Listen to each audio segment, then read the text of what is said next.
وبركاته.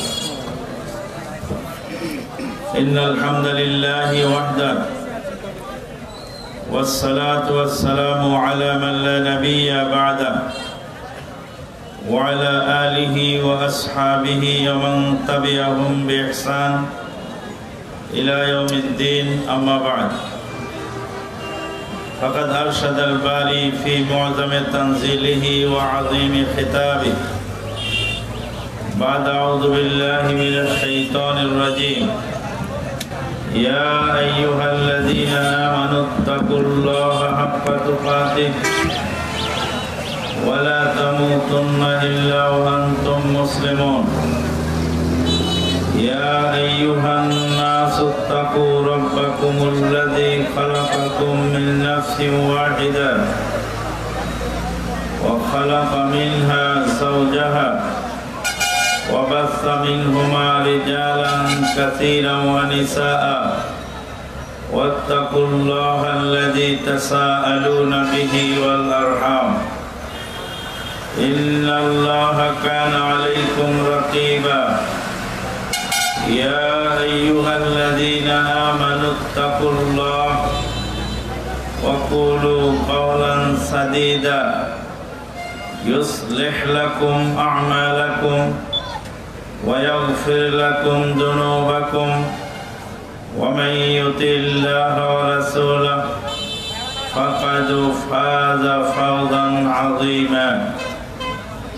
ثم ما بعد، قال الله تبارك وتعالى: يريدون ليطفئوا نور الله بأفواههم والله متم نوره ولو كره الكافرون.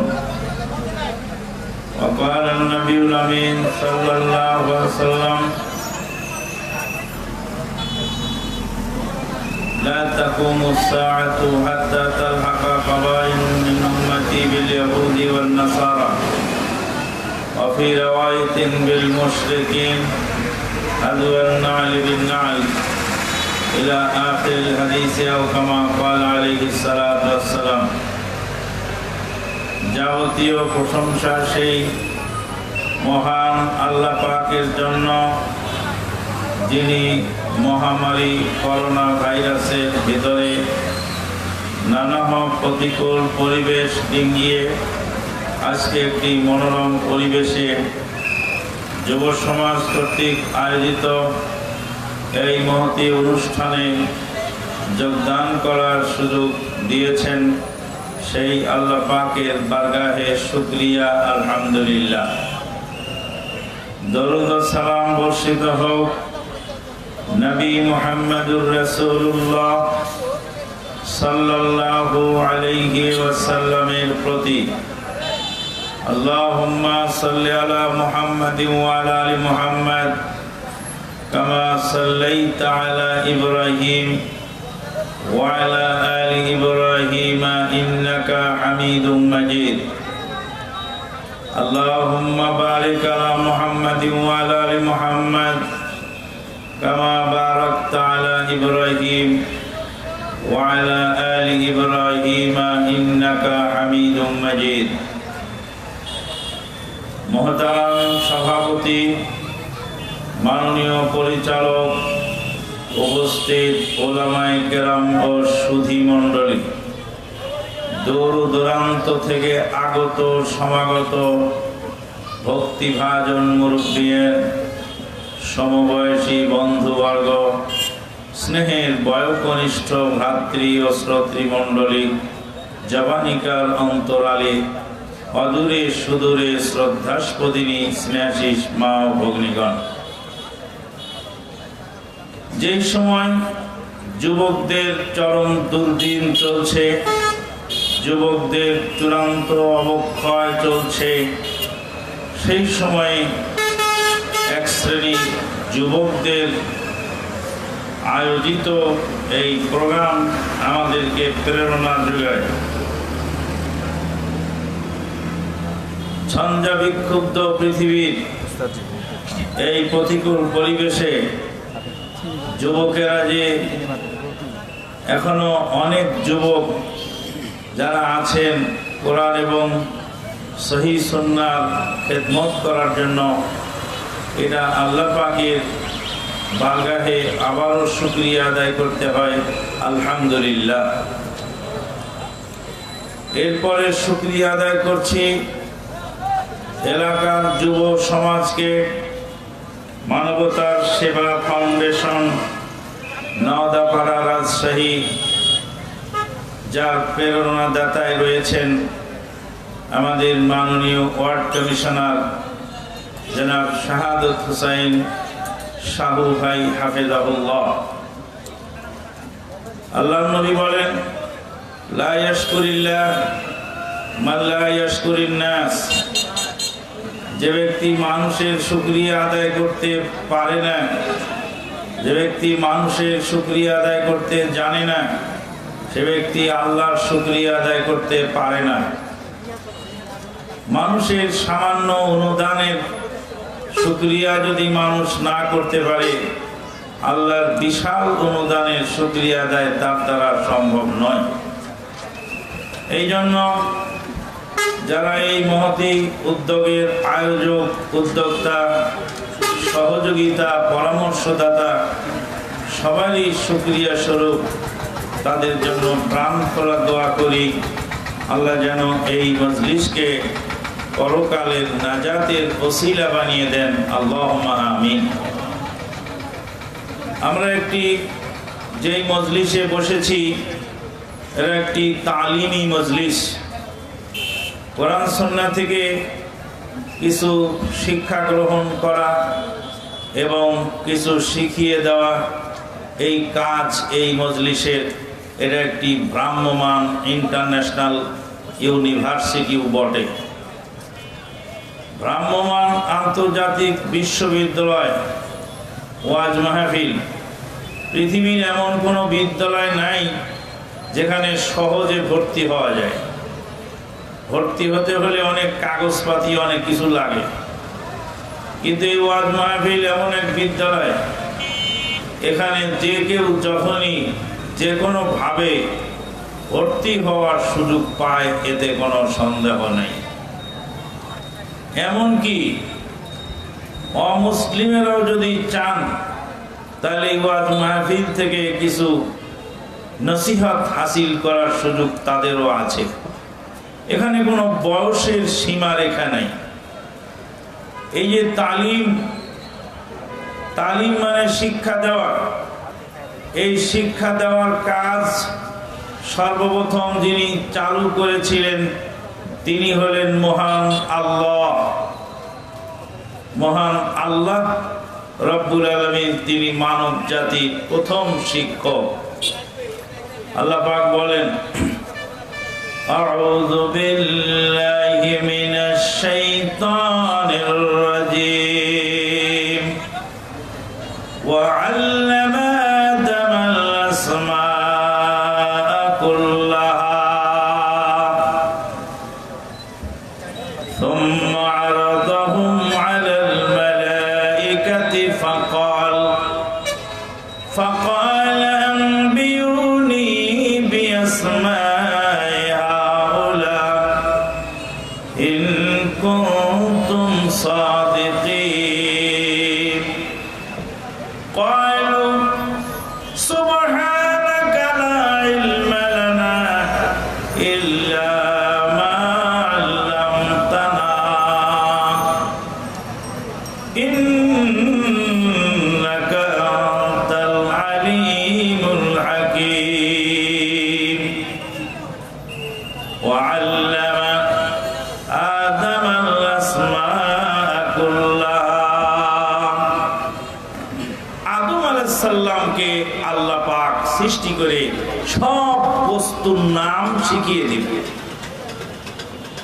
মানব জাতির প্রথম ব্যক্তি, মানব জাতির আদি পিতা আদম আলাইহিস সালাম, তাকে আল্লাহ পাক নিজ হাতে সৃষ্টি করে নিজেই সমস্ত বস্তুর নাম শিখিয়ে দিয়েছেন। তাহলে তালিম যিনি সর্বপ্রথম চালু করলেন, মানব জাতির যিনি প্রথম শিক্ষক, তিনি হলেন স্বয়ং আল্লাহ পাক। বিসমিল্লাহির রহমানির রহিম। আর রহমানু আল্লামাল কুরআন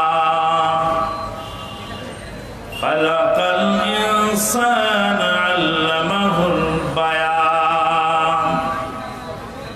আর রহমান দয়ালু, দয়াময়। আল্লামাল কুরআন, কোরআন শিক্ষা দিয়েছে। দয়ালু, দয়াময়, কোরআন শিক্ষা দিয়েছেন। খালাকাল ইনসান আল্লামাহুল বায়ান।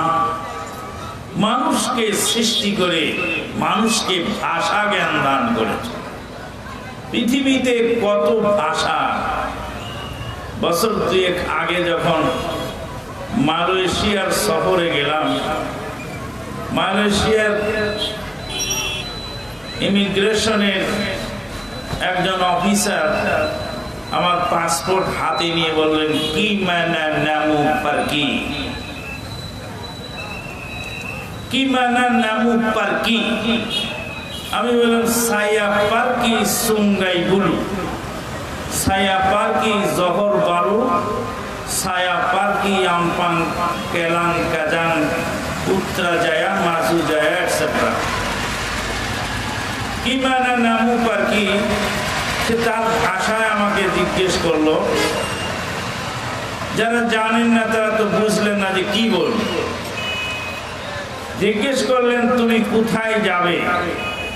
আমি বললাম সায়া পার কি সুঙ্গাই বুলু, আমি সুঙ্গাই বুলুতে যাব। জহর বারু আমপাং কেদাং কেলাং কাজাং এইসব জায়গায় যাবে। মালয়েশিয়ার সবচেয়ে আপনার ভিআইপি সিটি, তার নাম হলো পুত্রাজায়া।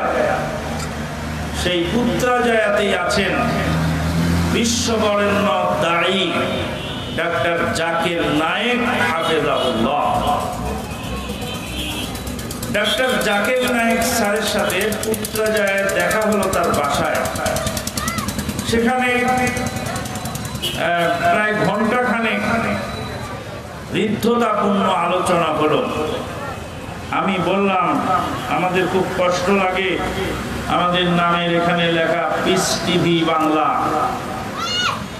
এই পিস টিভি বাংলাতে বাংলার জনগণের কি পরিমাণ উপকার করেছে তা যারা পিস টিভি দেখেছেন তারাই বলতে পারে। কিন্তু সেই পিস টিভি বাংলা বন্ধ করে দেওয়া হলো। আর বন্ধ করার যে নাটক, সেই নাটকটা পৃথিবীর দ্বিতীয় বৃহত্তম মুসলিম রাষ্ট্রে সংগঠিত হল। আমি বললাম স্যার, বাংলাদেশি জনগণের পক্ষ থেকে আমি আপনার কাছে ক্ষমা প্রার্থী। কেন? বললাম আমাদের দেশ থেকেই পিস টিভি বন্ধের নাটক চালু হয়েছে, কাজে আমরা দুঃখিত। তিনি বললেন 80 লক্ষ ফলোয়ার্স আছে বাংলাদেশে আমার। 80 লক্ষ মানে 8 মিলিয়ন। 8 মিলিয়ন ফলোয়ার্স আছে বাংলাদেশি। বাংলাদেশের মানুষ আমাকে বেশি পরিমাণ ভালোবাসে। 80 লক্ষ ফলোয়ার্স, কথাটা ভালো করে মনে রাখবেন। তাম বিশ্বে পিস টিভির ভক্ত লোক সংখ্যা কি কম না বেশি? যথেষ্ট আছে। বাংলাদেশেও আছে 80 লক্ষ ফলোয়ার্স। এই 80 লক্ষ ফলোয়ার্স থাকলো পিস টিভি, কিন্তু পিস টিভি বন্ধ করলো। সেটা খোলার জন্য কোনো আন্দোলন, কোনো মানববন্ধন, কোনো কিছু করার কোনো লোক খুঁজে পাওয়া গেল। কারণ 80 লক্ষ লোক কেন, 80 কোটি মানুষও যদি থাকে, অসংগঠিত জনগণকে দিয়ে কোনোদিন কোনো আন্দোলন করে ওঠে না। কাজে আমাদেরকে ভালো করে মনে রাখতে হবে, অবশ্যই আমাদেরকে সংগঠিত হতে হবে। অসংগঠিত হওয়াটা হলো ইংরেজদের সবচেয়ে বড় পলিসি। ইংরেজরা বলেছিল ডিভাইড অ্যান্ড রুল, বিভক্ত করো আর শাসন করো। আমরা যত বিভক্ত হব তত আমরা ক্ষতিগ্রস্ত হব। অতএব অবশ্যই সংগঠিত হতে হবে, এতে কোনো সন্দেহ নেই। বলছিলাম আজকের এই তালিমি বৈঠকে আয়োজক হলো যুবকেরা। ইসলাম ও মুসলমানদের বিরুদ্ধে যে সমস্ত ষড়যন্ত্র অমুসলিমেরা ঘটাচ্ছে তার কিছু নমুনা পেশ করার চেষ্টা করব ইনশাআল্লাহ। অমুসলিমেরা সর্বপ্রথম যে টার্গেট নিয়েছে তা হলো মুসলিম যুবকদেরকে টার্গেট নিয়েছে। কারণ মুসলিম যুবকদের মাধ্যমেই ইসলামকে ক্ষতি করা সম্ভব। যুব শক্তি এলো জাতির মেরুদণ্ড। যদি মেরুদণ্ড ভেঙে দেওয়া যায় সে জাতি কোনোদিন দাঁড়াতে পারে না। তাই আল্লাহ পাক বলছেন, আউযু বিল্লাহি মিনাশ শাইতানির রাজীম ইউরিদুনা লিইউতফিউ নূরাল্লাহি বিআফওয়াহিহিম ওয়াল্লাহু মুতিম্মু নূরিহি ওয়ালাউ কারিহাল কাফিরুন। ওরা চায় আল্লাহর নূরকে মুখের ফুৎকারে নিভিয়ে দিতে। আল্লাহু মুতিম্মু নূরিহি ওয়ালাউ কারিহাল কাফিরুন। আল্লাহ পাক তার নূরকে স্থায়িত্ব দান করবে, যদিও কাফেরেরা সেটা অপছন্দ করে। কাফেরেরা মুসলিম শক্তিকে নষ্ট করার জন্য যুবকদেরকে টার্গেট করে, কারণ যুবকদের আবেগ বেশি। আবেগকে বিবেক দিয়ে নিয়ন্ত্রণ করতে হবে, আর বিবেককে কোরআন হাদিস দ্বারা নিয়ন্ত্রণ করতে হবে। আবেগ যদি বিবেক দিয়ে নিয়ন্ত্রণ না হয়, আর সেই বিবেক যদি কোরআন এবং সেই সুন্নাহ দিয়ে নিয়ন্ত্রণ না হয়, তাহলে সেই আবেগ মানুষকে ধ্বংসের পথে নিয়ে যায়। একজন যুবক আমাকে বলছিলেন, আজকালকার আলেমেরা হক কথা বলেন, সরকারের ভয়ে আলেমেরা হক কথা বলে না। আমি বললাম, আলেমেরা হক কথা বলে না, হক কথা কি কে বলে? তোমার বাবা বলে? হক কথা কে বলে? আলেমেরা বলে না।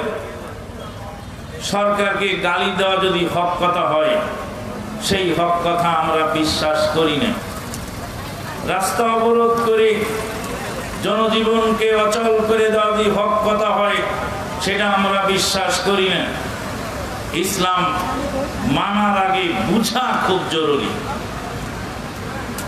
তারপরে যুবককে জিজ্ঞেস করলাম, বাবা, যদি ছেলে সালাত আদায় না করে তাহলে বাপের দায়িত্ব কি? বাপ ছেলেকে শাসন করবে, পিটিয়ে সালাত আদায় করাবে।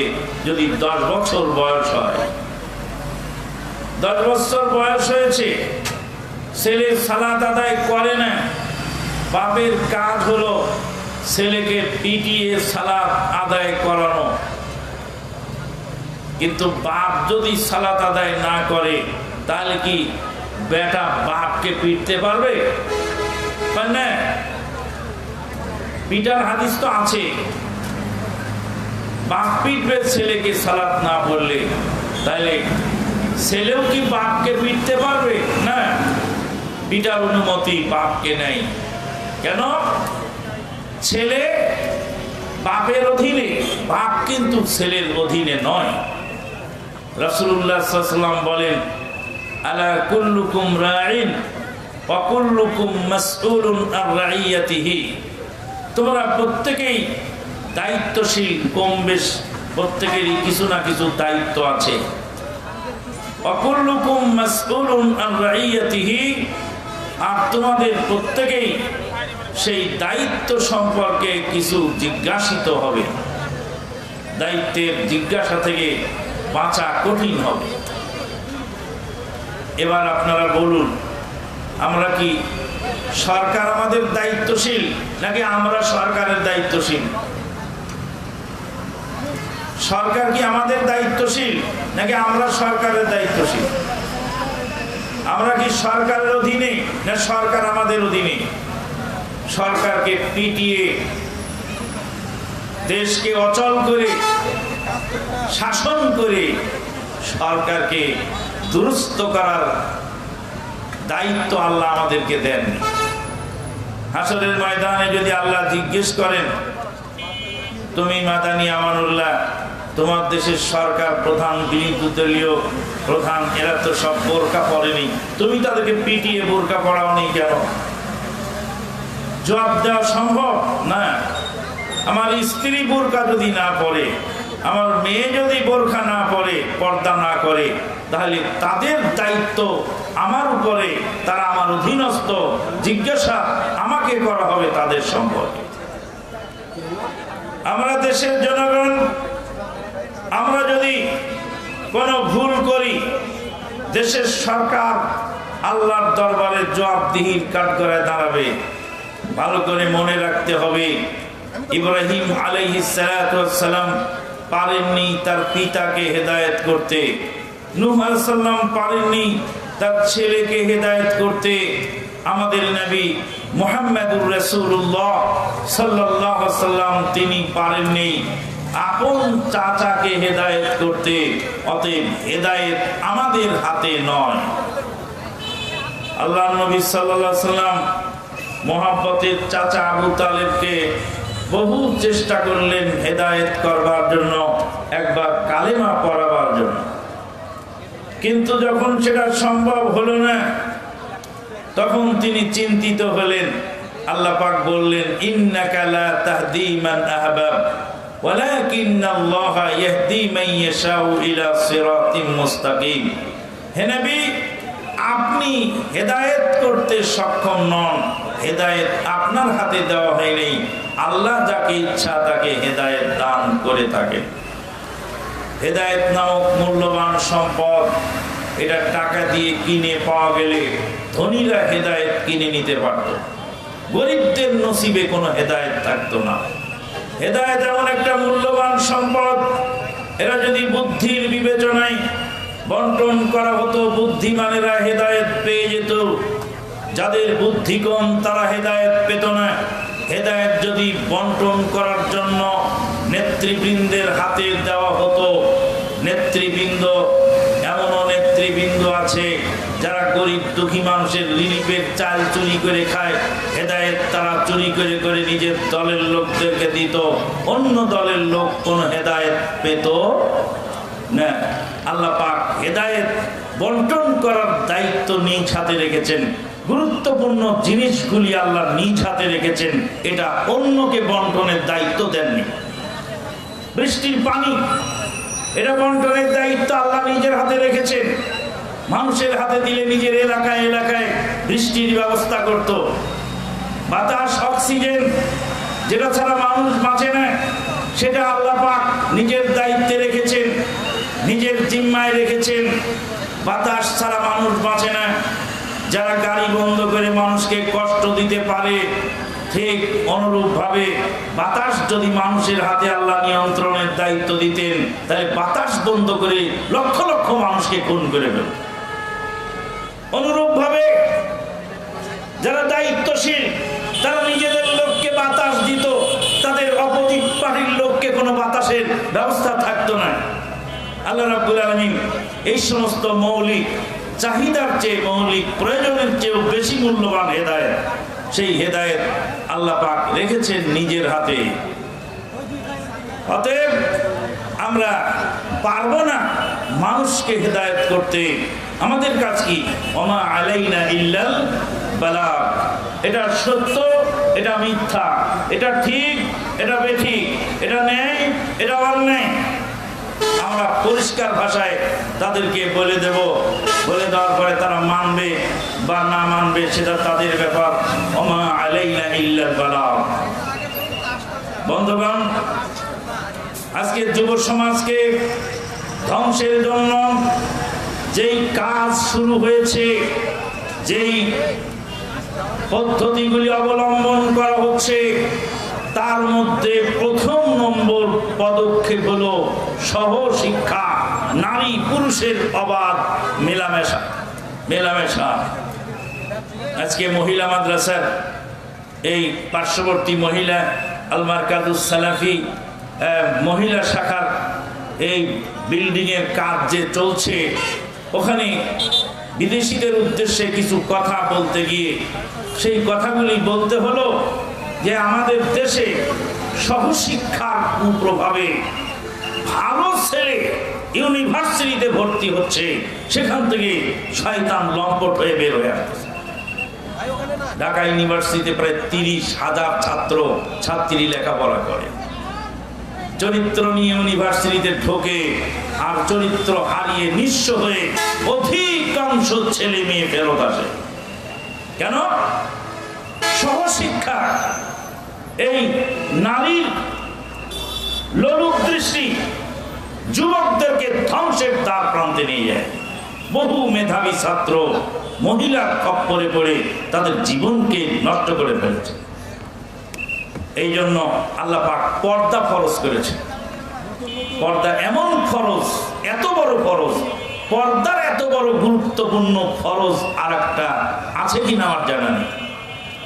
আপনি বলেন সালাত গুরুত্বপূর্ণ ফরজ, সালাত ফজর বললেন জোহর পর্যন্ত ছুটি, জোহর বলেন আসর পর্যন্ত ছুটি, আসর বলেন মাগরিব পর্যন্ত ছুটি, সালাতের মাঝে মাঝে ছুটির ব্যবস্থা আছে। আপনি বলবেন সিয়াম ফরজ, সিয়াম 11 মাস, 1 মাস ফরজ, 11 মাস ছুটি। আপনি বলবেন হজ ফরজ, হজ বছরে একবার ফরজ, সারা বছর ছুটি। আপনি বলবেন জীবনে একবার ফরজ, সারা জীবন ছুটি।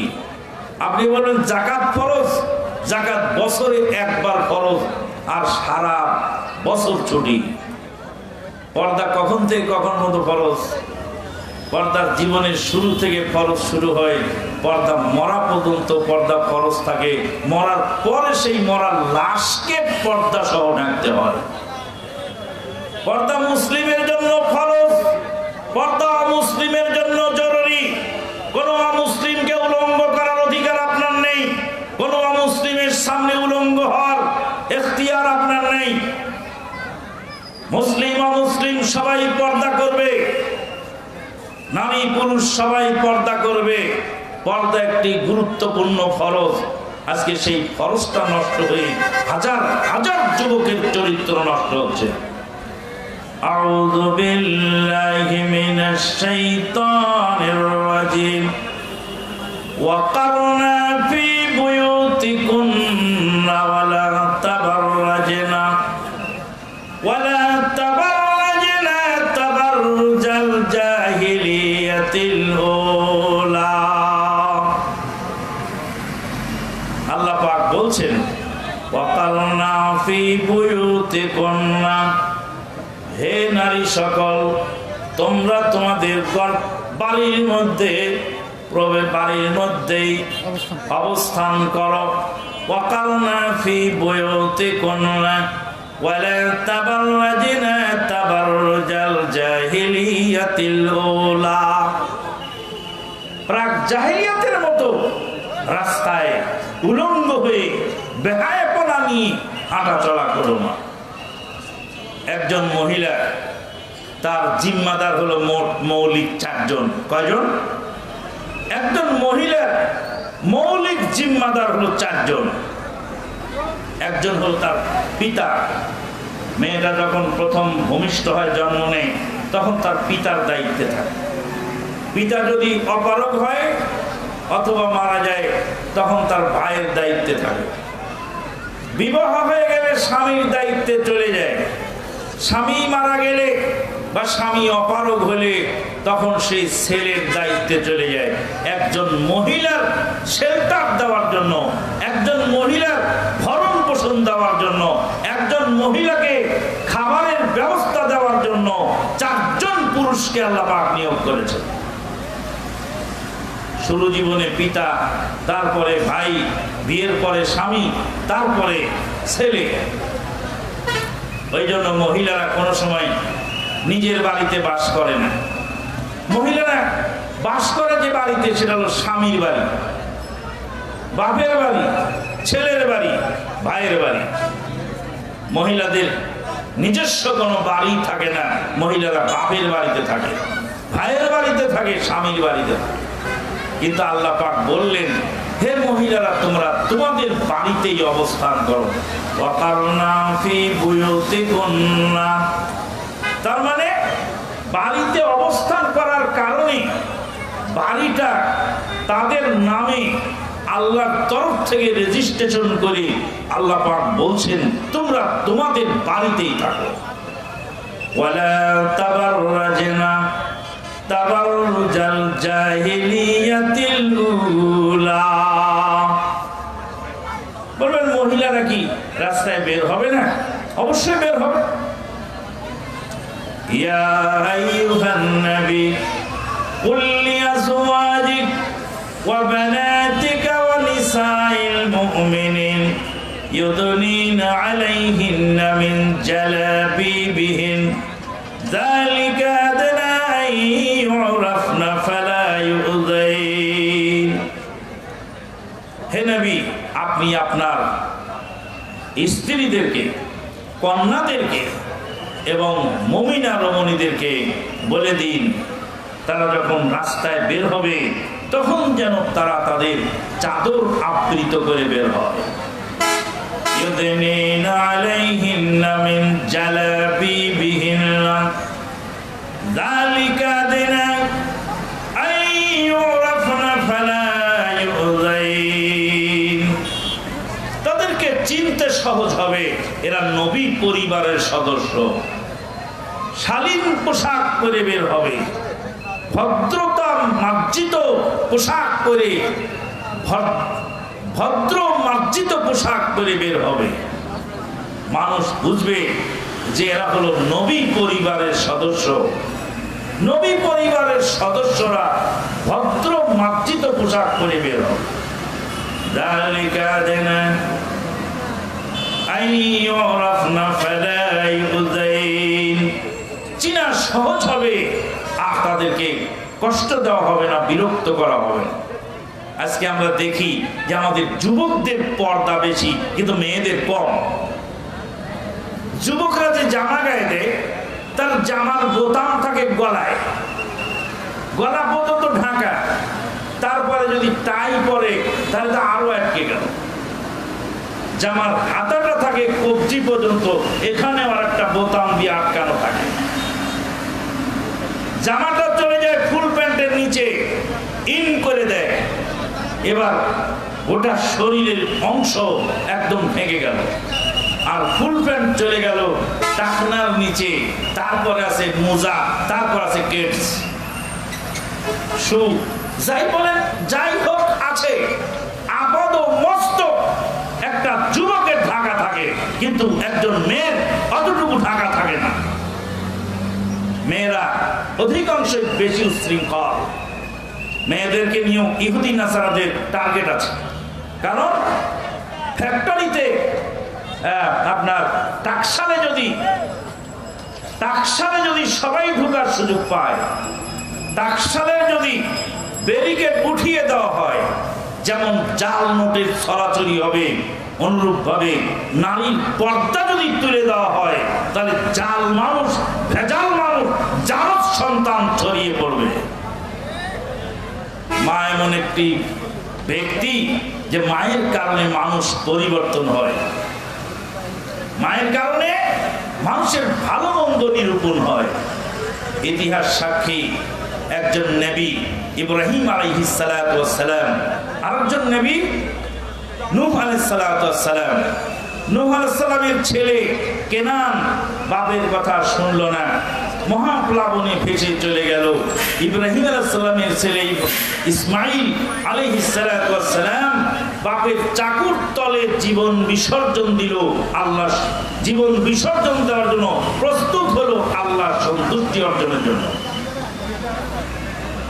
ইব্রাহিম আলাইহিস সালাম নবী, ইসমাইল হলেন নবীর বেটা, নূহ আলাইহিস সালাম নবী, তার ছেলে কেনান নবীর বেটা, ইনিও নবীর বেটা, উনিও নবীর বেটা, দুইজনই নবীর ঔরসে জন্ম। পার্থক্য কেন হলো? পার্থক্য হলো ইব্রাহিম আলাইহিস সালামের স্ত্রী মা হাজেরা ছিলেন পাক্কা ঈমানদার, আর নূহ আলাইহিস সালামের স্ত্রী ওয়াহেলা ছিল পাক্কা বেঈমান। বেঈমানের ঘরে বেঈমান জন্ম নিল। সিলেটের কমলা লেবু রাজশাহীতে হয় না, আর রাজশাহীর পাকা ফজলিয়াম সিলেটে পাওয়া যায় না। রাজশাহীর মাটি আর সিলেটের মাটি এক নয়। মাটি গুণে যেমন ফসল হয়, বেটি গুণে মা গুণে তেমন সন্তান হয়। এই জন্য কবি ইব্রাহিম বলছেন, আল উম্মু মাদ্রাসাতুন ইযা আদাততাহা আদাততাহা শিবান তাইয়িবাল আরাকি। শোনেন মুমিনগণ, এনজিওদের হইল আগমন। একটু জাগরণী গাইলে কি মন খারাপ হবে না? আবার কেউ বলে, হ্যাস মৌলভী সাহেব, তুমি এত বড় লেখাপড়া করে জাগরণী গাইছো কেন? জাগরণী। শোনেন মুমিনগণ, এনজিওদের হইল আগমন। মুসলমানের চিরশত্রু ইস্ট ইন্ডিয়ার দালালেরা, মুসলমানের চিরশত্রু ইস্ট ইন্ডিয়ার দালালেরা, মরে মরে স্কুল কইলা করতেছে ঈমান হারা। আছে না ব্রাক স্কুল? মুসলমানের চিরশত্রু ইস্ট ইন্ডিয়ার দালালেরা, মরে মরে স্কুল কইলা করতেছে ঈমান হারা। সুদের টাকায় চাকরি দিয়া করছে ঈমানকে হরণ। এনজিওদের হইল আগমন। বাংলাদেশের রাস্তাঘাটে করছে ওরা তুতের চাষ, যেমনি ভাবে করেছিল ইস্ট ইন্ডিয়া নীলের চাষ। বাংলাদেশের রাস্তাঘাটে করছে ওরা তুতের চাষ, যেমনি ভাবে করেছিল ইস্ট ইন্ডিয়া নীলের চাষ। সুদের টাকায় কিস্তি দিয়া করছে পর্দা বিসর্জন। এনজিওদের হইল আগমন। এনজিও তো এই এলাকায় নাই মনে হয় না? আছে? এনজিও আছে। এনজিওর বিরুদ্ধে ওয়াজ করলেই কাজ হবে না। যেই মানবতার সেবা যুব সমাজ, তাদেরকে মানবতার সবক নিয়ে, মানবতার পদক্ষেপ নিয়ে, মানবতার কর্মসূচি নিয়ে রাস্তায় যখন অসহায়দের উপকার করবে, তখন এনজিও এমনি লেজ গুড়াবে। অন্ধকারের বিরুদ্ধে বক্তৃতা দেওয়ার কাম, নাকি অন্ধকারের বিরুদ্ধে আলো জ্বালানোর দরকার? যত পাওয়ারফুল আলো জ্বালাবেন, অন্ধকার তত দূরে পালিয়ে যাবে। অন্ধকারের বিরুদ্ধে খালি ওয়াজ করলে কাজ হবে না। যুবকেরা একটা আয়োজন করেছে, মাশাআল্লাহ, এতই ভালো লেগেছে আমার যে এই এলাকার যুব সমাজ একেবারে অবক্ষয়ের চরম পর্যায়ে এক শ্রেণীর যুবক মাদকতার করাল গ্রাসে নির্দংশনে ধ্বংসের দ্বার প্রান্তে চলে গেছে। মায়ের হেডেক, জাতির হেডেক, সমাজের হেডেক, রাষ্ট্রের হেডেক, প্রশাসনের হেডেক, সবার হেডেক। বন্ধুগণ, নারী লেলিয়ে দিয়ে যুবকদেরকে ধ্বংস করার একদম অপতৎপরতায় লিপ্ত হয়েছে। কারণ নারী জাত এমন এক লোভনীয়, যার মাধ্যমে একটা চরিত্রবান যুবকের সব কিছু কেড়ে নেওয়া সম্ভব। অতএব যুবক সজাগ থাকতে হবে। সজাগ কিভাবে থাকবে? সজাগ থাকা তো মুশকিল। একজন যুবক বলছেন যে আমি, তার অভিভাবককে বলছেন যে আমার ঈমান তো বাঁচে না। দুলা ভাইকে বলছে, দুলা ভাই, ঈমান তো বাঁচে না, ঈমান বাঁচে না দুলা ভাই, বিয়ের ব্যবস্থা করে দেন। দুলা ভাই তখন অভিভাবককে বলছে যে আমার শ্যালকটার ঈমান বাঁচে না, একটু বিয়ের ব্যবস্থা করে দেওয়া হোক। অভিভাবক বলছেন, ও তো নিজেই খেতে পায় না, বাপের হোটেলে খায়, তো আবার বিয়ে করে খাওয়াবে কি? বিয়ে করে খাওয়াবে কি? এই কথা যে বলে, সে আল্লাহকে রাজ্জাক বলে মানে না। বিয়ে করে খাওয়াবে কি? আমি বললাম যে আপনার ছেলে তো আপনার বাড়িতে খায় না? যে ছেলের বিয়ে হয় না, চাকরি হয় না, বেকার যুবক, সে কি না খেয়ে থাকে? কোথায় খায়? বাপের বাড়িতে খায়, মায়ের বাড়িতে খায়। যে মেয়ের বিয়ে হয় না, সে মেয়ে খায় না? কোথায় খায়? যে মেয়ের বিয়ে হয় না, সে মেয়ে খায় তার বাপের বাড়িতে। তা আমি বললাম যে মেয়ের বাপকে বলবো তোমার মেয়ের যদি ছেলের চাকরি না হলে তো তোমার মেয়েকে বিয়ে করবে না। ওই ছেলের চাকরি হতে 5 বছর লাগবে, তোমার মেয়ের বিয়ে হতেও 5 বছর দেরি। তুমি 5 বছর মেয়েকে বাড়িতে বসায় খাওয়াবে, তার সে এক কাজ করো, বাড়িতে যেটা খাওয়াচ্ছ ওই খাবারটা আর মেয়েটা দুইটাকেই নিয়ে তুমি তোমার জামাই বাড়ি রেখে আসো।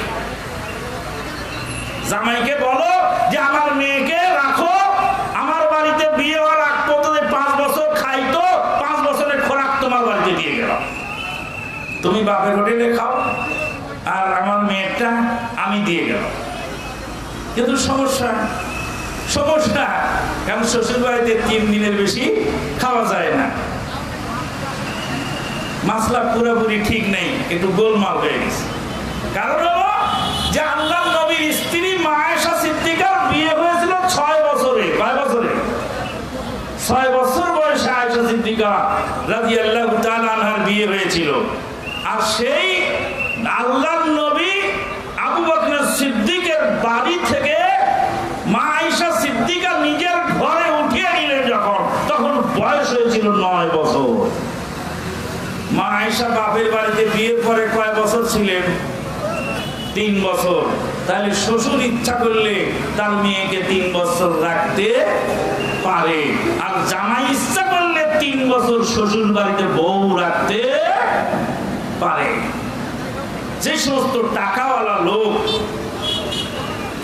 টাকার জন্য লম্পট চরিত্রহীন যুবকের সঙ্গে মেয়েকে বিয়ে দিয়ে দেয়, চরিত্রহীন যুবকের হাতে মেয়ে তুলে দেয়, তাদেরকে আমরা অনুরোধ করব যে সৎ চরিত্রবান যুবক যারা দিনদার পরহেজগার গরিব দুঃখী মানুষের সন্তান, তাদেরকে ইস্টাবলিশ করে দিয়ে মেয়েটা তার হাতে পৌঁছিয়ে দিন, আপনার মেয়ে ভালো থাকবে।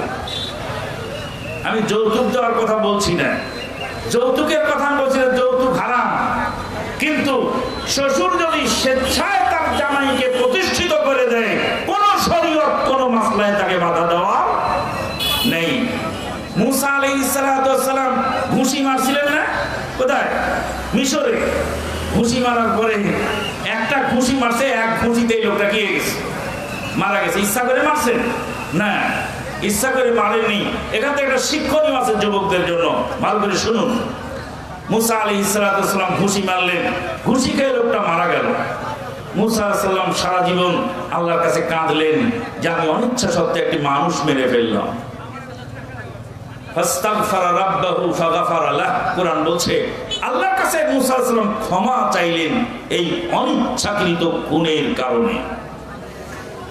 কিন্তু হাসরের ময়দানে সমস্ত হাসরবাসীরা গিয়ে যখন মুসা আলাইহিস সালামের কাছে সুপারিশের জন্য অ্যাপ্লিকেশন করবেন, মুসা আলাইহিস সালাম বলবেন আল্লাহর সামনে যাওয়ার সুযোগ আমাদের। এই বাবারা এখানে কথা বলো কেন? তোমরা কথা বলো না। স্বেচ্ছাসেবকেরা যদি গোলমাল করে তাহলে সেই প্রতিষ্ঠান আর ঠিক থাকে না, বুঝা গেল? যার অনুষ্ঠান সে নিজেই যদি হযবরল করে ফেলে তাহলে সেটাকে আর সংশোধন করা যায় না। কাজেই স্বেচ্ছাসেবকেরা আর যারা আছে তাদেরকে খুব গুরুত্ব সহকারে দেখতে হবে এই অনুষ্ঠানটা। আপনারা কি আমার কথা বুঝতে পারতেছেন?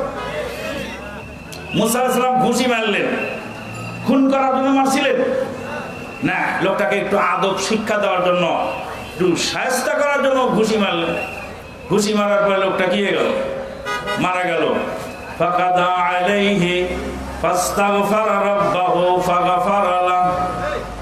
মুসা আলাইহিস সালাম আল্লাহর কাছে ক্ষমা চাইলেন, আল্লাহ ক্ষমা করলেন। হাসরের ময়দানে মুসা আলাইহিস সালাম বলবেন আল্লাহর সামনে যাওয়ার ক্ষমতা আমার হবে না। কেন? আমি সেদিন মানুষ মেরেছিলাম অনিচ্ছায়। আজকে যদি আল্লাহ আমাকে জিজ্ঞেস করেন তাহলে আমি আল্লাহর দরবারে কি জবাব দেব? বন্ধুগণ, মুসা আলাইহিস সালাম তারপরে চলে গেলেন সেই মাদিয়ান। মাদিয়ান হলো যে এক নবী ছিলেন, তার নাম শুআয়ব আলাইহিস সালাতু ওয়াস সালাম। অসহায় যুবক মুসা আলাইহিস সালাম, বাড়ি নেই, ঘর নেই, থাকার জায়গা নেই, মিশর থেকে চলে গেছেন মাদিয়ানে, আত্মগোপন করেছেন। কারণ ফেরাউনের লোককে অনিচ্ছা সত্ত্বে মেরে ফেলেছেন, মরে গেছে, এখন তার উপায় নেই।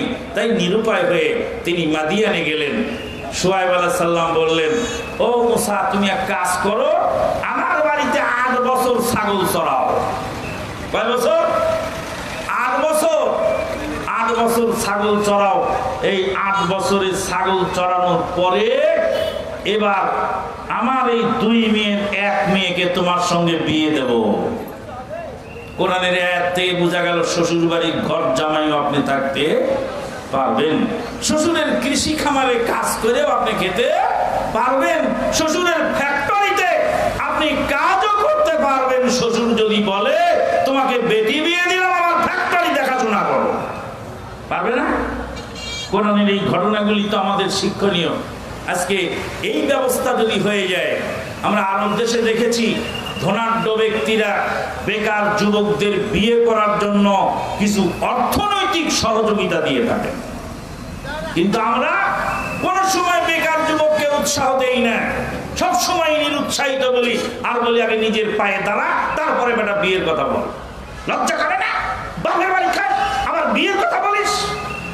ছেলেটাকে ইগনোর করে দেয়, ছেলেটা নিরুৎসাহিত হয়ে কোথায় যায়?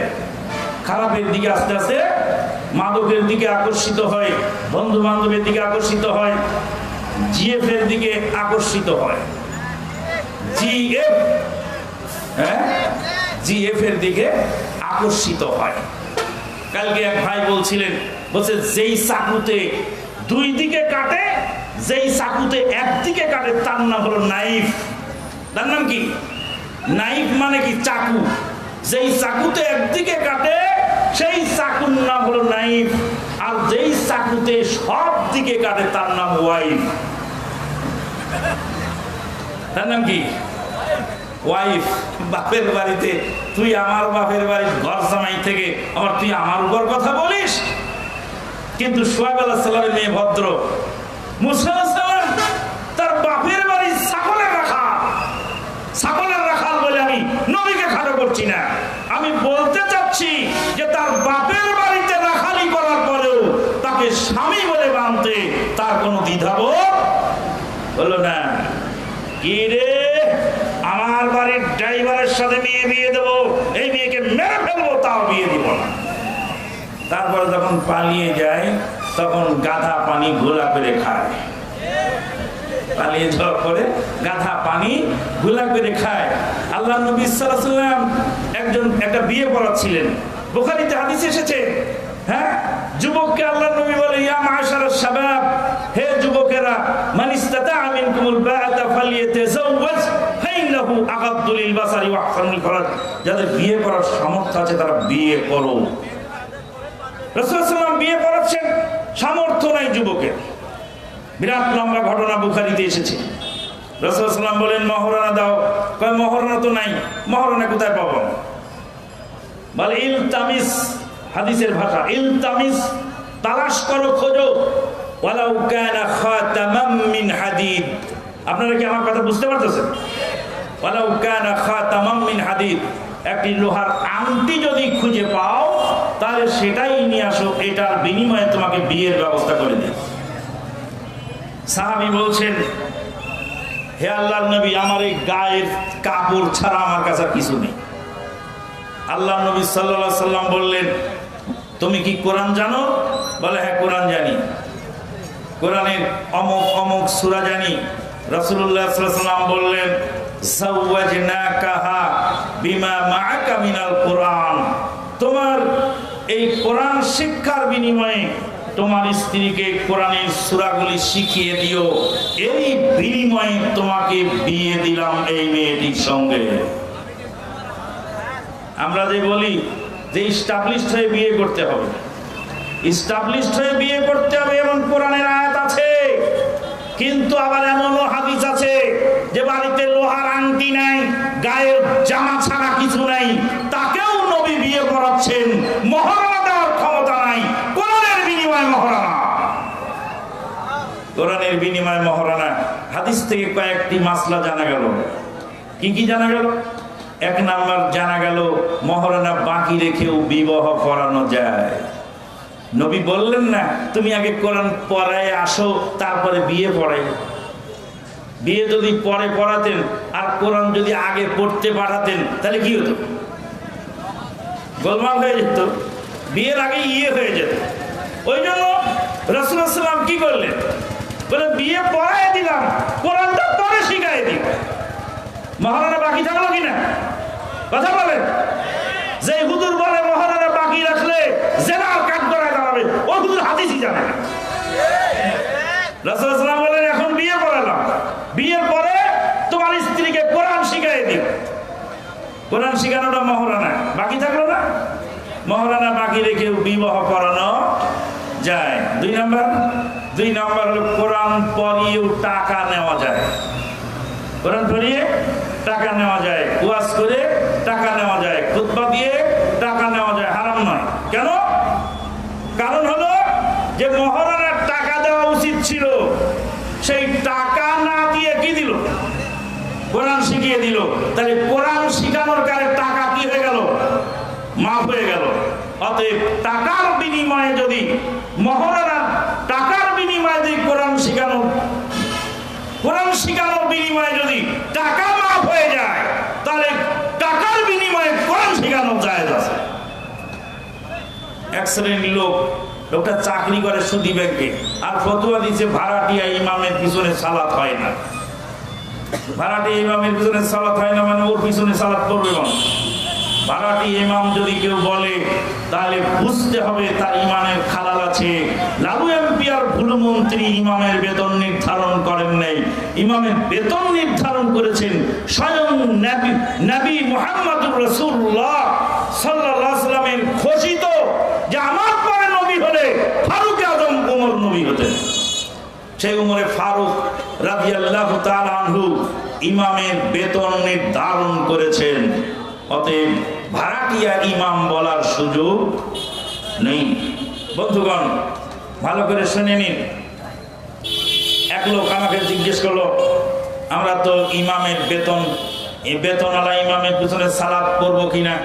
বললাম বেতনওয়ালা ইমামের পিছনে যদি সালাত পড়তে না চান তাহলে আল্লাহর কাছে দরখাস্ত করুন, আল্লাহর ফেরেশতা জিবরিল আমিনকে আপনাদের মসজিদের ইমাম বানানো হোক, তাহলে খেতেও দিতে হবে না, বেতনও দিতে হবে না, কিচ্ছু লাগে না। কিন্তু মানুষকে যদি ইমাম বানান তাহলে অবশ্যই বেতন দিতে হবে। কোরআন শিখানোর বিনিময়ে টাকা নেওয়া যাবে, কারণ মহারানা মওকুফ হয়ে গেল কোরআন শিখানোর কারণে। আল্লাহু আকবার। তাহলে আজকে যুবকদের বিয়ে করার ব্যবস্থা করে দিতে হবে। রাসূলুল্লাহ সাল্লাল্লাহু আলাইহি ওয়াসাল্লাম বলছেন, কোন যুবক যদি তার চরিত্র রক্ষার জন্য বিয়ে করে, আল্লাহ রাব্বুল আলামিন তার ভরণ পোষণের দায়িত্ব নিজে গ্রহণ করে নেন এবং আল্লাহ পাক তাকে বরকত দান করেন। বন্ধুগণ, তাই আজকে যুবকদেরকে সেই নারীর খপ্পর থেকে বাঁচাতে হলে তাদের বিয়েটাকে সহজ করে দিতে হবে, সহশিক্ষাটা বন্ধ করে দিতে হবে। যুবকদের বিরুদ্ধে ষড়যন্ত্রের দ্বিতীয়টা হলো মাদক দ্রব্য, মাদকের ছড়াছড়ি। মাদক দ্রব্য দিয়ে যুবকদের চরিত্র, ঈমান, আমল, জীবন যৌবন সব ধ্বংস করে দেওয়া হচ্ছে। মাদক বড় ভয়াবহ।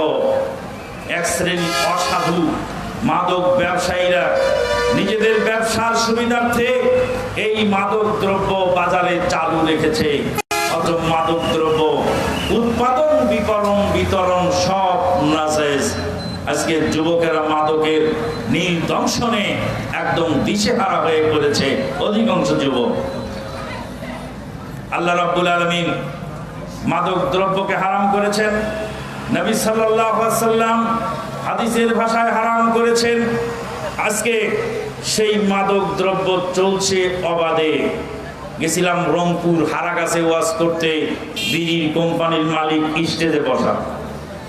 আমাকে হাফেজ সাহেব কানে কানে বললেন, ওয়াজ যাই করেন তাই করেন, বিড়ির বিরুদ্ধে যেন কোনো ওয়াজ আজকে না হয়, কারণ বিড়ি কোম্পানির মালিক আপনার পাশে বসা। কি সমস্যা? কয় যদি আপনাকে কিছু বলে তা আমিও বলবো। বক্তৃতা খানিক দূর হওয়ার পরে বললাম, পৃথিবীর সবচেয়ে নির্লজ্জ বেহায়া কোম্পানি টোবাকো কোম্পানি। পৃথিবীর সবচেয়ে বেহায়া কোম্পানি টোবাকো কোম্পানি, পৃথিবীর সবচেয়ে অসভ্য কোম্পানি টোবাকো কোম্পানি। কিভাবে টোবাকো কোম্পানি বেহায়া কোম্পানি? কোন কোম্পানির মালিক নিজের প্রোডাক্টের দুর্নাম তার কার্টনে লেখে না। চালওয়ালা বলেন আমার চাল ক্ষতিকারক, ডালওয়ালা বলেন আমার ডাল ক্ষতিকারক, ওষুধওয়ালা বলেন আমার ওষুধ ক্ষতিকারক, জিরাওয়ালা বলেন আমার জিরা ক্ষতিকারক, তেজপাতাওয়ালা বলেন আমার তেজপাতা ক্ষতিকারক। একমাত্র নির্লজ্জ বেহায়া কোম্পানি টোবাকো কোম্পানি, বিড়ি কোম্পানি, সিগারেট কোম্পানি, যারা নিজের মালের দুর্নাম নিজেই লিখে দেয়। ধূমপান স্বাস্থ্যের জন্য ক্ষতিকর। বিড়িওয়ালা তো হা করে তাকায় রইলেন। বিড়িওয়ালা বোধোদয় হয়ে গেল। বিড়িওয়ালা বক্তৃতা শেষে আমাকে ডেকে নিয়ে গিয়ে বললেন, ঘরের মধ্যে নিয়ে বললেন, প্রায় 13 বছর এই বক্তৃতা শুনি, কোন আলেম আমার ভয়ে বিড়ির বিরুদ্ধে বক্তৃতা করে না। তোমার বয়স অল্প, তুমি আমার মুখের উপরে এমন বক্তব্য দিলে আমি তোমার বক্তব্য শুনে আশ্চর্য হয়েছি, আমার ধারণা পাল্টে গেছে।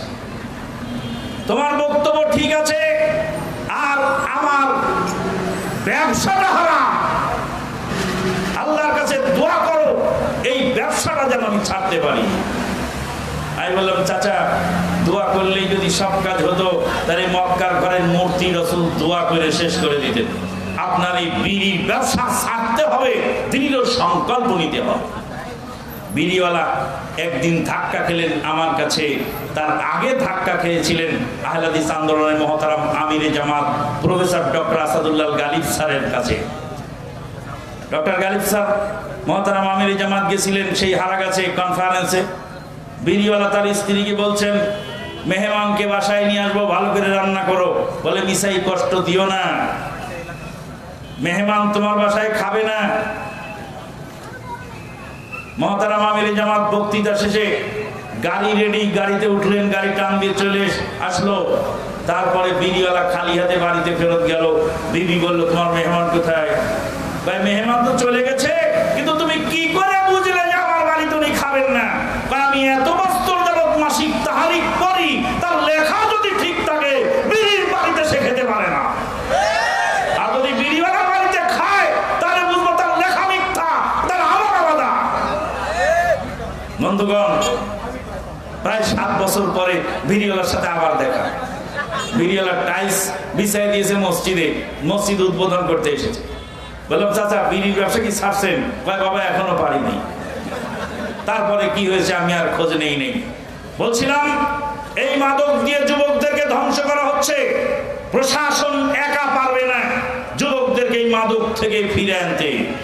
সেখানে প্রশাসনের প্রয়োজন, ছেলের অভিভাবকদের প্রয়োজন, শিক্ষকের প্রয়োজন, মসজিদের ইমামের প্রয়োজন, বন্ধু বান্ধবের প্রয়োজন। যুব সমাজ মিলে এই মাদক দমন অভিযান যদি শুরু করে, বন্ধু বান্ধবকে মাদক আসক্ত যুবকদেরকে যদি ফিরিয়ে আনতে পারে, তাহলে সহজ হয়। ধর্ম দিয়ে মানুষকে নিয়ন্ত্রণ করা সহজ, লাঠি দিয়ে মানুষকে নিয়ন্ত্রণ করা কঠিন। ধর্মীয় অনুভূতি দিয়ে, ধর্মীয় অনুশাসন দিয়ে, ধর্মীয় নসিহত দিয়ে মানুষকে নিয়ন্ত্রণ করা যত সহজ, লাঠি দিয়ে তত সহজ নয়। ধর্ম দিয়ে মানুষকে নিয়ন্ত্রণ করা সহজ। মানুষ যখন ধর্মচ্যুত হয়ে যায় তখন পশু হয়ে যায়। বস্তু যখন ধর্মচ্যুত হয়ে যায় তখন পদার্থ অপদার্থ হয়ে যায়। পানি একটি পদার্থের নাম, এটা এক বস্তু। আগুন একটি বস্তু, এটা একটা পদার্থ। আগুন একটা পদার্থ, পানি একটা পদার্থ, এটা একটা বস্তু। আগুনের ধর্ম হলো পুড়িয়ে দেওয়া, আর পানির ধর্ম হলো আগুন নিভিয়ে দেওয়া। যে আগুন পুরাতে পারে না সে আগুন আগুন নয়, সে ধর্মচ্যুত হয়েছে। তার যেই পানি আগুন নিভাতে সক্ষম নয় সেই পানি পানি নয়, ওটা অন্য কিছু। মানুষ যদি ধর্মচ্যুত হয় তখন পশুর চেয়ে অদম হয়ে যায়। আল্লাহ পাক বলেন, আউযু বিল্লাহি মিনাশ শাইতানির রাজিম, ওয়া লাকাদ যারানা লি জাহান্নামা কাসীরাম মিনাল জিন্নি ওয়াল ইনস লাহুম কুলুবুন লা ইয়াফকাহুনা বিহা ওয়া লাহুম আ'য়ুনুন লা ইউবসিরুনা বিহা ওয়া লাহুম আযানুন লা ইয়াসমাউনা বিহা উলাইকা কাল্লানামি বাল হুম আদাল উলাইকা হুমুল গাফিলুন। যাদের বিবেক আছে বিবেচনা করে না, কান আছে দেখে না ভালো মন্দ, শোনে না ভালো মন্দ, চোখ আছে ভালো মন্দ দেখে না, উলাইকা কাল্লানাম, তারা চতুষ্পদ জানোয়ারের মতো, চতুষ্পদ জানোয়ারের মতো তারা। আল্লাহর এক বান্দা মসজিদে নববীতে আল্লাহর নবীর কবরে সালাম দিয়ে তারপরে বাইরে বের হয়ে বিড়ি ধরায়, বিড়ি খাওয়া শুরু করে। মোহামেডান স্পোর্টিং ক্লাবের তিনি একজন কোচ। আমি বললাম, ভাই এখানে আল্লাহ নবী শুয়ে আছেন, এখানে আল্লাহ নবীর কবর, আর এখানেই আপনি বিড়িটা ধরেন, আপনি কত বড় বদকিসমত। লোকটা বললো, কোনো সমস্যা? যদি সমস্যা, বললাম শুনুন, রাসূলুল্লাহ সাল্লাল্লাহু আলাইহি ওয়াসাল্লাম রাতে দেখতে পেলেন এক শ্রেণীর জাহান্নামীদেরকে তিনাতুল খাবাল গরম করে খাওয়ানো হচ্ছে, মুখে জোরপূর্বক ঢেলে দেওয়া হচ্ছে। তিনাতুল খাবাল হলো জাহান্নামের তলদেশ দিয়ে বয়ে যাওয়া জাহান্নামীদের পুঁজ রক্ত, জাহান্নামীদের প্রস্রাব পায়খানা, জাহান্নামীদের বর্জ্য পদার্থ, যেটা জাহান্নামের তলদেশ দিয়ে ভেজে যায়, তার নাম হলো তিনাতুল খাবাল। বললাম তওবা পড়ুন। রাসূলুল্লাহ সাল্লামের মসজিদে নববীর পাশে বিড়ি সিগারেট আপনি ধরালেন। খলিফাতুল মুসলিমিন ওমর ইবনুল খাত্তাব মসজিদে নববীতে বসেছিলেন। জনৈক দুইজন সাহাবী মসজিদে নববীতে উঁচু আওয়াজে কথা বলছিলেন। ফারুক আজম তাদেরকে ধরে আনার নির্দেশ দিলেন। তারপরে তাদেরকে ধরে আনার পরে জিজ্ঞেস করলেন, তোমাদের বাড়ি কোথায়? তারা বললেন, আমাদের বাড়ি তায়েফে। রাসূলুল্লাহ সাল্লাল্লাহু আলাইহি ওয়াসাল্লাম বললেন, লাউ কুনতুম মিন ওমর ফারুক রাদিয়াল্লাহু তাআলা বললেন, লাউ কুনতুম মিন আহলি বালাদিন লাউযাতুকুমা দরবা, তোমরা যদি মদিনার বাসিন্দা হতে তোমাদেরকে চাবুক পিটায়ে ক্ষত বিক্ষত করে দিতাম। তোমরা তায়েফ থেকে এসেছো, দূরের মেহমান, তাই তোমাদেরকে ছেড়ে দিলাম। এখন আমরা কি করি? আপনার রাম চত্বরে এক লোক মারামারি করেছে। জিজ্ঞেস করে, তোর বাড়ি করে? বাবা বাড়ি নওগাঁ। বলে নওগাঁ থেকে মাস্তানি করিস রাজশাহী, ধরবে ডাক মা। তোর বাড়ি কোথায়? বলে আমি কমিশনারের ভাত। ও বেটা, তুই বলবি না যে আমি কমিশনারের লোক, বা আমি অমুকের লোক, বা আমি এলাকার লোক।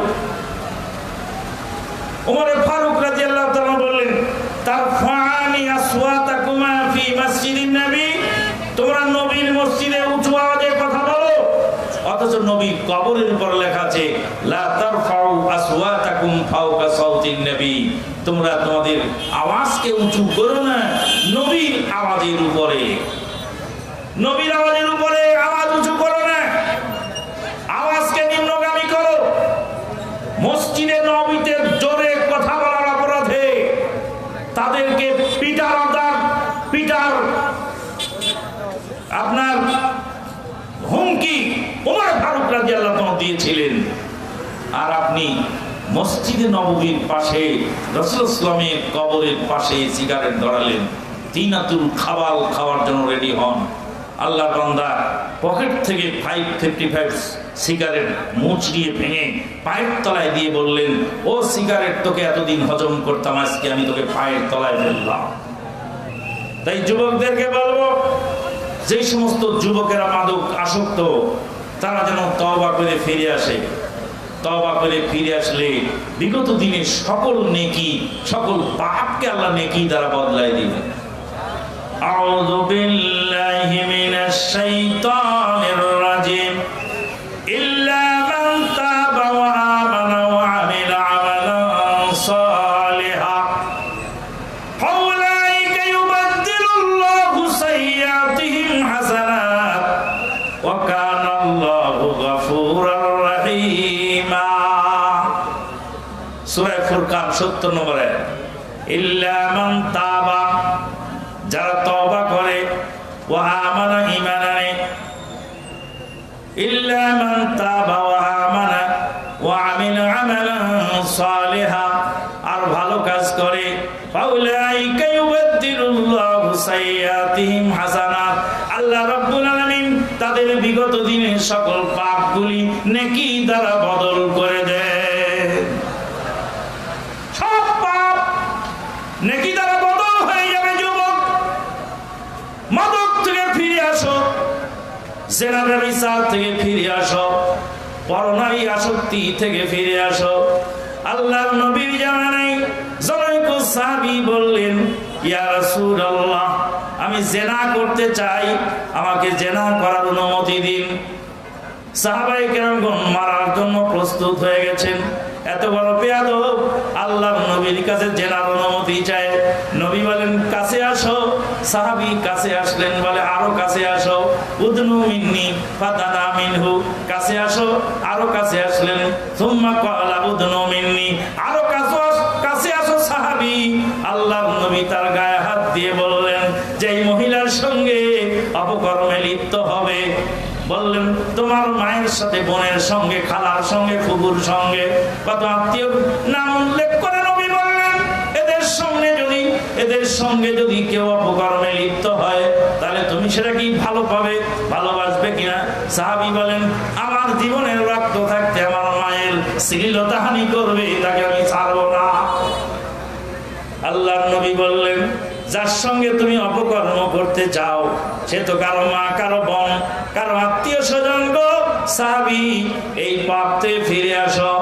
হাদিসে এসেছে, জীবনে আর কোনোদিন পাপের দিকে সাহাবী যায় না। যুবকদেরকে ফিরে আনতে হলে নসিহতের মধ্যে ফিরানো সম্ভব, ভালো কথা দিয়ে ফিরানো সম্ভব, ভালো কাজে ফিরানো সম্ভব।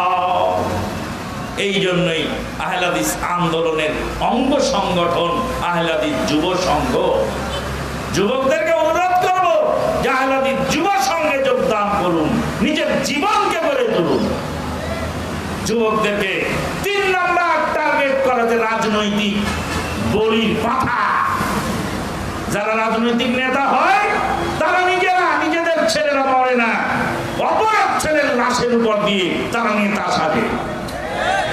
তুমি মুসলমানের ছেলে, কার লাগিয়া জীবন দিলে, রক্ত দিলে ঢেলে, জীবন দিলে, রক্ত দিলে, কার লাগিয়া কোন সে দলে? প্রশ্ন তোমার ইসলামী দল ঐক্য কেন নয়? তাই বলে কি চাইবে তুমি বাতিলের বিজয়? তুমি মুসলমানের ছেলে, কার লাগিয়া জীবন দিলে, রক্ত দিলে ঢেলে। হে যুবক, তোমার প্রতিটি রক্তের ফুটা আল্লাহ দেওয়া মানব, এসো তা ব্যয় করি আল্লাহর রাস্তায়। রাজনৈতিক, আল্লাহর নবী বলছেন কিয়ামতের আগে মানুষ মানুষকে খুন করবে। নিহত ব্যক্তি জানবে না কেন মরলাম, হত্যাকারী জানবে না কেন মারলাম। হাদিস বুঝতে কষ্ট হচ্ছিল, নিহত ব্যক্তি জানবে না কেন মারলো, আর হত্যাকারীও জানবে না, হত্যাকারী জানবে না কেন মারলাম, এটা বুঝতে কষ্ট হচ্ছিল। নিহত ব্যক্তি নাও জানতে পারে, হঠাৎ অতর্কিত হামলা, কেন মারলো নিহত ব্যক্তি বুঝলো না, কিন্তু হত্যাকারী তো বুঝবে। আজকে সেই দিন এসে গেছে, এই 5,000 টাকা নাও, অমুক লোকের মেরে দাও। বলে দেই যুবক, মুসা আলাইহিস সালাম 3 নাম্বার, আজকে রাজনীতি এমন পর্যায়ে পৌঁছে গেছে যে মানুষকে ল্যাং মারার নাম রাজনীতি, সত্যকে মিথ্যা বানানোর নাম রাজনীতি। এক শ্রেণীর লোক রাজনৈতিক ময়দানে ভালো মানুষের পদচারণা খুবই কম। আপনাকে বলি নেই, আপনি তো ভালো, যারা ভালো নয় তাদেরকে বলছে, অধিকাংশ শব্দ ব্যবহার করছে। বন্ধুগণ, 4 নাম্বার হলো এই মোবাইল ফোন। কে? Mobile phone. দেশের যুব সমাজ খাইলো কে? মোবাইল ফোনে। মেয়ের মাথা খারাপ করলো কে? মোবাইল ফোনে। মোবাইলের ব্যাধির কথা সবারই তো জানা। মোবাইলের রোগে রে ভাই দেশটা হলো কানা। মোবাইল সেলফি, এখন ওয়াশ করতে যাও সেলফি, সেজদা দিতে যাও সেলফি, মানুষ দাফন করতেও সেলফি। সেলফিতে একটা ছোট বড় সব মোবাইলে আসক্ত হয়ে গেছে। কিছুদিন পরে এমন হবে, মায়ের পেট থেকে বাচ্চা ভূমিষ্ঠ হওয়ার পরে আয়াকে বলবে, ম্যাডাম নারীটা একটু পরে কাটেন, একটা সেলফি তুলে নিন। সেই দিন এসে যাচ্ছে। ঢাকা থেকে রওনা দিলাম, পাবনা পর্যন্ত আসলাম পাবনা এক্সপ্রেস গাড়িতে। আমার পাশে বসলেন ভদ্রলোক, জাহাঙ্গীরনগর ইউনিভার্সিটি থেকে উঠলেন। সাভারের জাহাঙ্গীরনগর ইউনিভার্সিটি থেকে আমার পাশে উঠে বসলেন, পাশের সিটের যাত্রী। তারপরে জাহাঙ্গীরনগর ইউনিভার্সিটি সাভার থেকে নিয়ে পাবনা পর্যন্ত শুধু মোবাইল উপর দিকে টানলো আর নিচের দিকে, উপর দিকে ঠেললো, নিচের দিকে টানলো, ডানে বামে করতে করতে প্রায় 4 থেকে 4.5 ঘন্টা পার হয়ে গেল।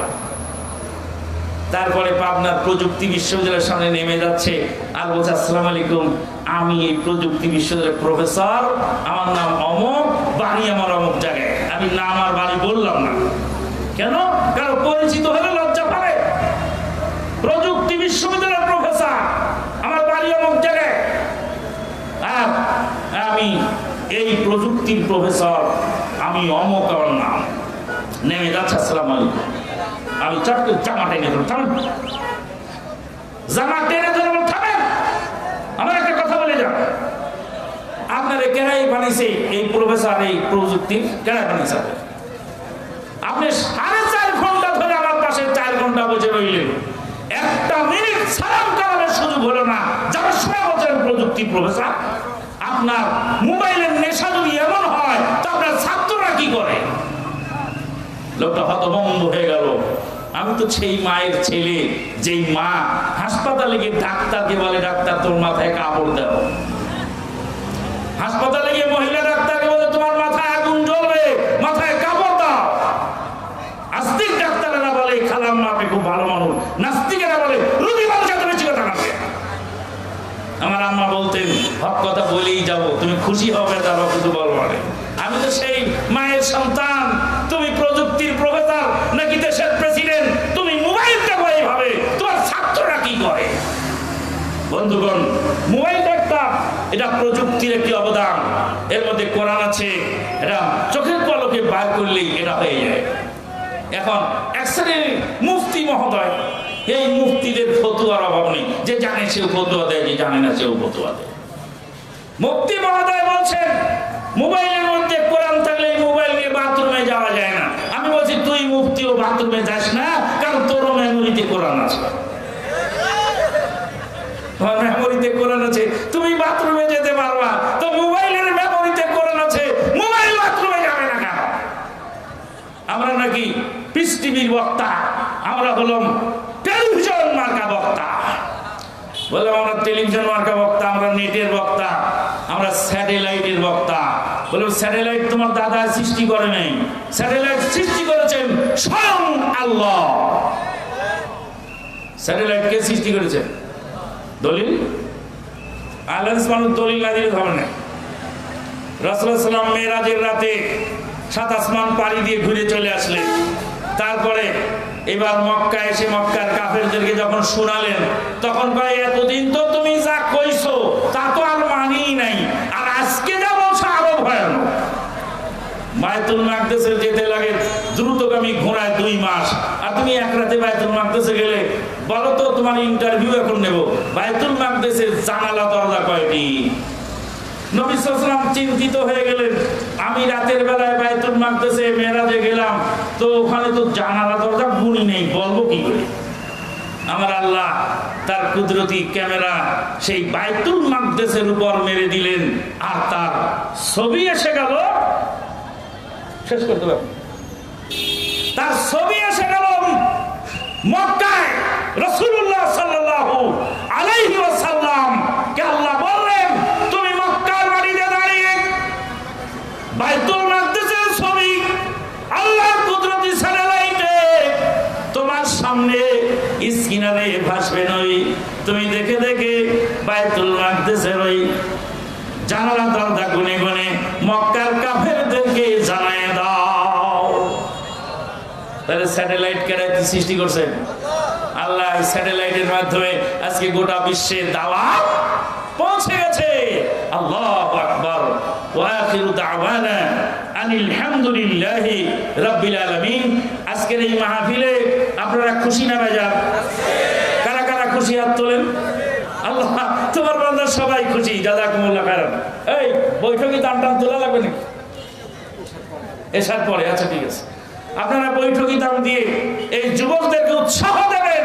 প্রতি বছর যেন এইভাবে হয়। মাননীয় কমিশনার সাহেবকে অনুরোধ করব, এলাকায় যেন মাদক দূর হয়, যুবকদের বিয়ের ব্যবস্থা হয়, সহশিক্ষা বন্ধ হয়, প্রতি বছর যেন দাওয়াতি কাজ চলে, সেই বন্দোবস্ত যেন করা হয়।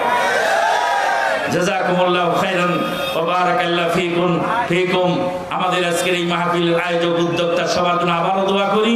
বিশেষ করে মাননীয় কমিশনার মহোদয় সহ যে সমস্ত মুরব্বী পরামর্শ দিয়ে এই কাজ করার আঞ্জাম দিয়েছেন তাদেরকে আল্লাহ পাক কবুল করুন। আল্লাহুম্মা আমিন। আসসালামু আলাইকুম ওয়া রাহমাতুল্লাহি ওয়া বারাকাতুহু। জাযাকাল্লাহু খায়র। মাওলানা আমানুল্লাহ বিন ইসমাইল সাহেবকে তার মূল্যবান বক্তব্য পেশ করার জন্য দুইটা নিয়ে নিও তো। এখন আমাদের এশার আজান হবে। আজানের পর